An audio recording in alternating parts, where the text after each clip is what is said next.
Let's get into the introduction of this week's story. In the South, biscuits aren't just food, they're a legacy. They carry memories of Sunday mornings, flour dusted aprons, and the quiet strength of women who knew how to feed both stomachs and souls. On New Year's Day, when the world leans into resolutions and fresh starts, sometimes the best healing comes from not just grand gestures, but from a shared kitchen, a failed recipe, and a note written in a mother's hand. This is the story of Joni and Lila, two sisters who hadn't spoken in years, who found their way back to each other over a batch of biscuits that refused to rise and a secret ingredient that had nothing to do with buttermilk. This story is called The Biscuit Pact. The old farmhouse hadn't changed much. The porch still creaked in the same spot, the screen door still stuck halfway, and the kitchen still smelled faintly of cinnamon and wood smoke. Joni hadn't been back since Mama's funeral 3 years ago. Lila had stayed, kept the place up, kept the garden going, kept the silence between them alive. But this year, Joni came. She didn't call ahead, just showed up on New Year's morning with a tin of sorghum syrup and a heart full of nerves.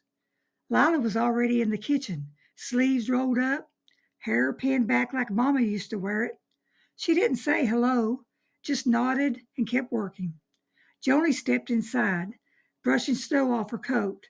"I thought maybe we could make Mama's biscuits," she said, voice soft. Lila didn't look up. "Recipe still taped inside the cabinet." Joni opened it. The paper was yellowed, curling at the edges, but the words were clear. Mama's New Year's biscuits. 2 cups white lily flour, 1 teaspoon baking powder, 1/2 teaspoon salt, 1/4 cup shortening, 3/4 cup buttermilk, mix with love, bake with hope.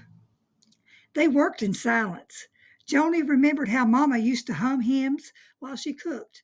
"Blessed assurance," and "I'll fly away." She remembered flour fights and warm biscuits with blackberry jam. She remembered the last fight with Lila, too. Sharp words over inheritance, over who Mama loved more, over things that didn't matter now. The biscuits didn't rise. They came out flat, pale, sad little hockey pucks. Joni laughed. She said we forgot the love. Lila didn't laugh. She turned to the flour tin, ready to start again. That's when she saw it. A folded scrap of paper tucked beneath the bag.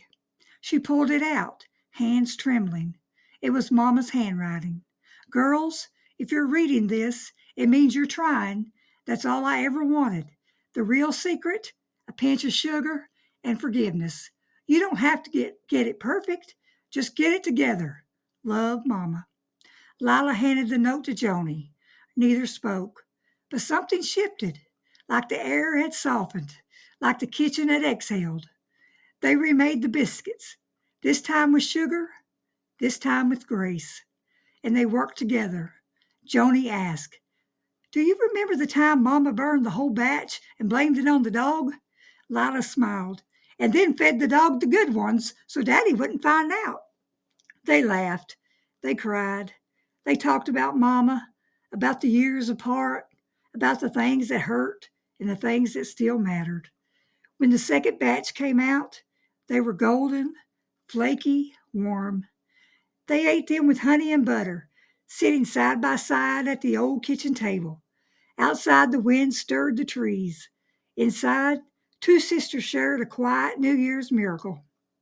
So the reflection of this week's story is, sometimes healing doesn't come in loud declarations.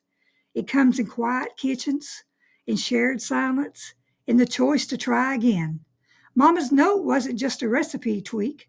It was a reminder that love in the ingredients we forget when pride takes over. As we step into a new year, may we remember that reconciliation doesn't require perfection, just willingness. And if your biscuits fall flat, maybe it's time to check the flour tin. There might be a note waiting for you too.